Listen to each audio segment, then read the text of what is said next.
So how do I even choose a color palette when I'm about to make some art?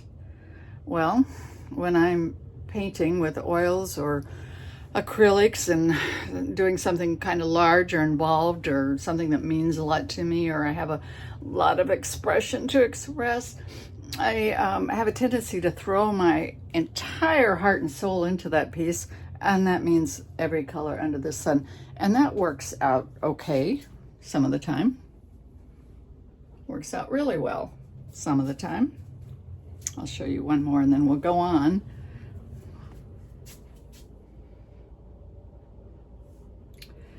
But when I'm working on an illustration, which I am doing now because I'm working on these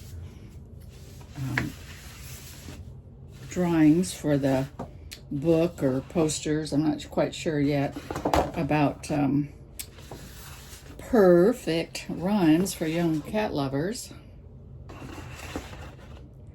I am trying to do something different. I'm trying to give each one a little different color palette. Now, mind you, these are not done. This is kind of, I'm bringing each drawing up to a certain point and then I'm stopping and then I will go back and finish with some more detail. But I am limiting myself in my color choices early on to give a certain, hopefully give each one a certain emotion that it wouldn't have if it had every color under the sun. And so that's what I'm doing at this point. I'm going to do another one today.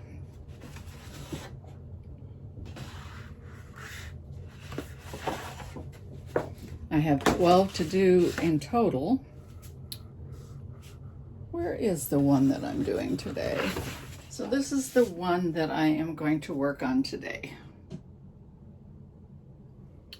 And the question is, what color palette will I work with? And basically it's going to be one that I haven't done so far in this series. And so I'm a little bit limited by that. And I think I also have, this is a nighttime scene, so I've already used up blue as a way to designate darkness. So I think the next obvious choice is purple. As I decide, or try to decide, how to approach this, I'm really also aware that it doesn't matter.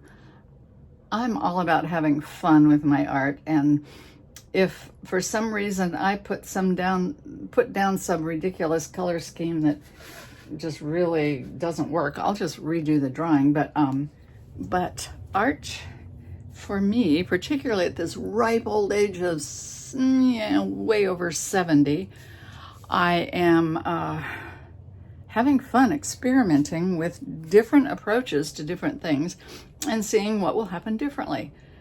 And it won't happen differently unless you do something different, which is what I'm kind of all about lately. And that's kind of a beautiful way of, a beautiful thing about where I'm at right now with art. I love being the age I am. For me, reaching this stage in my life as an artist, and I am close to 75 years old. How did that happen? I don't know. Anyway, this happens to be the best time I've ever had as an artist. And the main reason for that, I believe, is the freedom that I have to just experiment now. I'm no longer working for somebody else. I'm no longer even having my own expectations about what I can sell to provide a living for myself. So it all that goes by the wayside, and I am left with my choices, my own personal choices about how I approach something. And I'm also gifted with a new understanding that none of this is all that important as far as making the world go round. I can put some red glasses on this child reading a book to his kitten friends. I can put black glasses, I can put red, I can put speckled, I can bejewel them, I can do anything I want. But the most important thing for me right now at this stage in my life is to have fun and keep learning. That learning part, whew, that's big. Most important thing for me right now at this stage in my life is to have fun and keep learning. That learning part, whew, that's big. It keeps me excited about life. It keeps me engaged in life.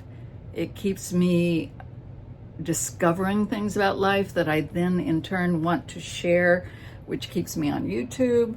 So yeah, it's a great time. And I still don't know, as I talk about it, what color I'm going to make those glasses, but I'm going to go in there into the other room where the art supplies are and the drawing is, and I'm going to get started and I'm going to have some fun. Thanks for watching. I really appreciate the company.